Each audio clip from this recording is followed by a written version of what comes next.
Saudara, kenaikan harga plastik dalam beberapa pekan terakhir mulai dirasakan para pedagang kecil di sejumlah wilayah di tanah air. Mereka terpaksa mengeluarkan biaya lebih besar untuk pembelian kemasan plastik, namun tak berani menaikkan harga jual makanan lantaran takut sepi pembeli.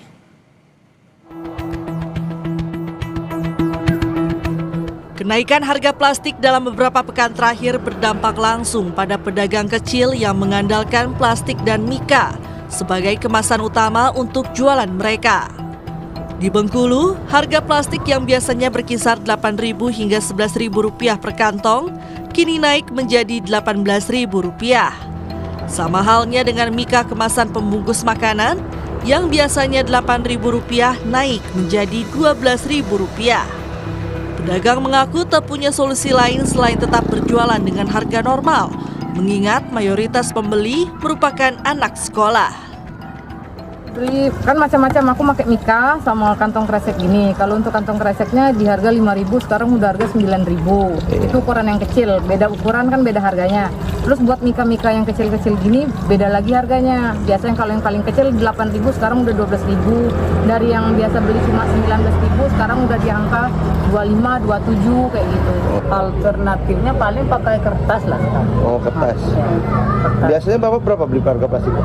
Harga plastik biasanya belinya 8-9 per kantong.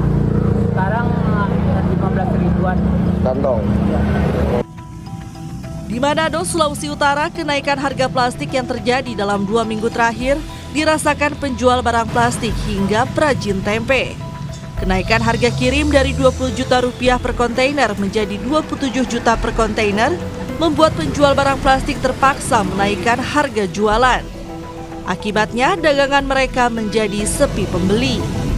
Sedangkan harga plastik untuk bungkusan tempe naik hingga 100%, sehingga sangat berdampak pada biaya operasional.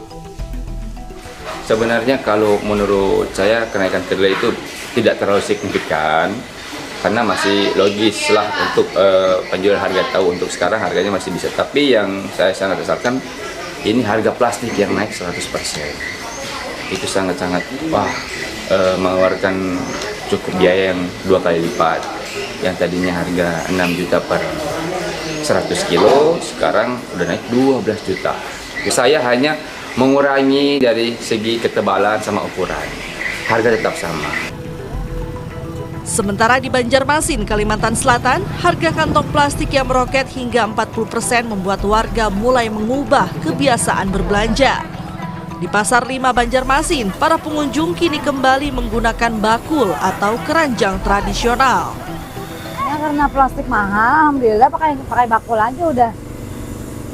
Kenapa jadi harus pakai bakul? Mahal plastik mahal. Enggak, jadi pakai bakul aja dah. Rutin ya.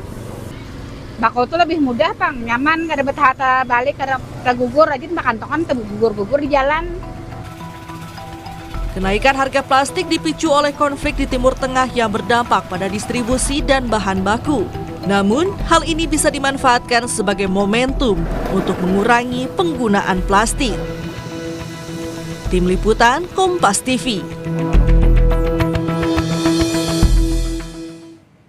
Saudara, plastik ini jadi makin mahal. Sebenarnya kenapa? Salah satunya karena harga minyak mentah dunia yang ikut naik. Padahal minyak ini adalah bahan dasar pembuatan plastik. Harga plastik naik berawal dari lonjakan harga minyak mentah. Minyak mentah lalu diolah jadi nafta, lalu kemudian menjadi biji plastik, saudara. Dan dari biji plastik diolah hingga jadi produk plastik sehari-hari. Di sisi lain, Indonesia masih banyak mengandalkan impor. Sekitar 60% bahan baku plastik didatangkan dari luar negeri. Lebih dari setengahnya mengandalkan impor. Ketika rantai pasok global terganggu, pasokan ikut terhambat. Ujungnya biaya produksi naik dan harga plastik pun ikut terdorong. Dalam hitungan hari, harga bahan baku plastik melonjak tajam. Akhir Februari, harga nafta masih di level $572 per ton. Namun memasuki Maret, grafik langsung menanjak, saudara, di angka $787 Amerika Serikat per ton pada 9 Maret. Kenaikan terus berlanjut hingga awal April, harga sempat menembus $1.000 per ton. Meski sempat turun, harganya masih bertahan tinggi di atas $900 per ton.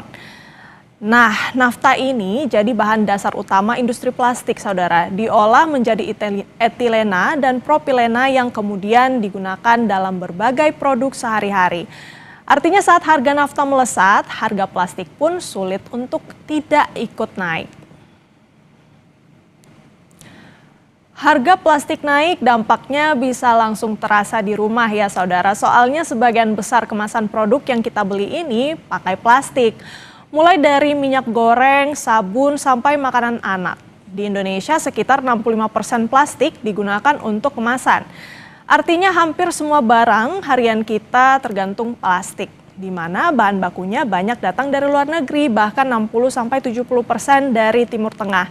Jadi kalau pasokan terganggu dan harga naik, biaya produk ikut terdorong. Ujung-ujungnya harga barang di warung atau supermarket bisa ikut naik perlahan. Dan tanpa disadari, pengeluaran rumah tangga pun ikut bertambah.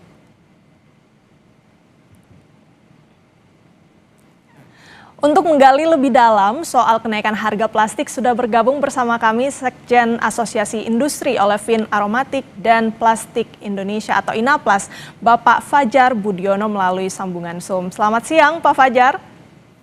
Selamat siang Mbak Renata.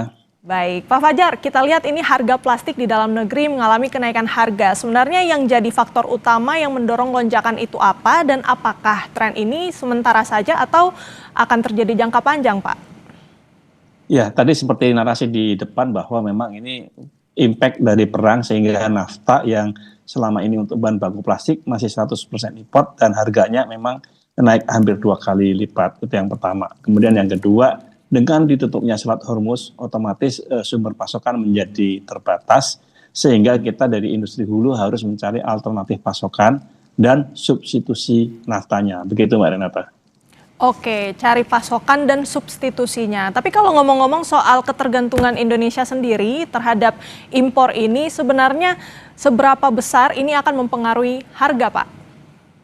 Jadi otomatis kalau harga bahan baku naik, otomatis nanti di bawahnya naik. Jadi ini gelombangnya ini terus akan sampai ke industri hilir. Tapi minggu ini adalah minggu yang lumayan cukup banyak perkembangan, sehingga kalau kita lihat ketersediaan dan alternatif pasokan kita sudah mulai mendapatkan, sehingga untuk keberlanjutan pasokan itu sudah mulai agak aman. Dan kemudian kalau kita lihat harga-harga yang naik di industri hulu sudah mulai landai dan mulai ada beberapa yang sudah mulai turun. Kemudian juga untuk biji plastik sudah mulai banyak import dari China yang masuk. Bahkan untuk polyvinyl chloride dan PET kelihatannya di minggu-minggu depan sudah mulai masuk banyak sekali. Untuk PE dan PP di akhir bulan ini sudah mulai masuk banyak juga dari Cina. Di samping itu juga logistik atau feedstock dalam negeri sudah mulai bisa nyambung, sehingga kekhawatiran untuk kelangkaan minggu ini sudah mulai ada titik terang bahwa itu tidak akan terjadi di jangka menengah ini, dan terus kita upayakan untuk mencari alternatif feedstock selain nafta tadi Mbak Renata. Harganya sudah mulai melandai dan sudah mulai mencari alternatif ya Pak, yang mungkin pasokannya dari Timur Tengah sudah mulai menyasar ke Cina begitu. Nah pertanyaan kami gini Pak, kan harganya juga melandai tapi masih tetap di harga yang tinggi. Nah dari pelaku industri ini bagaimana kiat-kiatnya untuk menahan kenaikan harga Pak? Jadi ini masukin era baru ya, jadi nanti akan ada keseimbangan baru harga di pasca perang ini. Jadi ini sebenarnya 98 juga begitu, 2008 juga gitu. Jadi nanti kalau ini nanti ketemu keseimbangan baru ya mau nggak mau para pengguna plastik harus melakukan inovasi-inovasi. Yang bisa dilakukan adalah yang pertama mengurangi dimensi atau down gauging, baik itu tebal, berat maupun ukurannya. Kalau tidak bisa juga mereka juga nanti harus melakukan penambahan filler atau tambahan bahan tambahan seperti kapur, silika, dan talak. Ini biasa dilakukan di industri rumah tangga dan karung. Kalau tidak bisa juga nanti bisa melakukan dengan menambahkan recycle content atau kandungan recycle materialnya. Jadi nanti itulah yang akan membuat harga plastik ini, harga jualnya bisa terjangkau Mbak Renata. Jadi memang kita terus nantikan begitu ya inovasi-inovasi dari pelaku industri supaya harga plastiknya ini bisa setidaknya tidak terlalu berdampak begitu ya ke bawah-bawahnya lagi, ke penjual bahkan pembeli yang pada akhirnya harus menambah begitu ya belanjanya. Terima kasih banyak pandangan sudah dibagikan dari Sekjen Inaplas. Ada Pak Fajar Budiono yang sudah bergabung di Kompas Siang. Sehat selalu Pak. Terima kasih, sehat selalu Mbak Dina.